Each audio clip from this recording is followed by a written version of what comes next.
আমাদের এলাকার নেতারা যখন মন্ত্রী হন তখন দেখা যায় শ্বশুর বাড়ি সিলেটের বাইরে থাকে, যার কারণে শ্বশুর বাড়ির উন্নয়ন করতে করতে আর সিলেটের কথা অত মনে থাকে না। তবে আমি ভাই মন্ত্রী তো হই নাই, এমপি হিসাবে আমি এলাকায় বিয়ে করছি, এই জন্য আমার এলাকার মানুষ কম্পারেটিভলি একটু বেশি শান্তিতে আছে।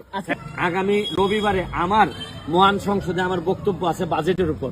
আমি এই বাজেটের উপর বক্তৃতাতেও যদিও আমি আমার জেলাটা একেবারে সাইডে পড়ছে হবিগঞ্জে, তারপরও সিলেট সুনামগঞ্জের পক্ষে আমি কথা বলবো এবং নির্বিঘ্নে কথা বলবো এবং প্রেসার দিয়ে কথা বলবো যে এইটা এইভাবে চলতে পারে না।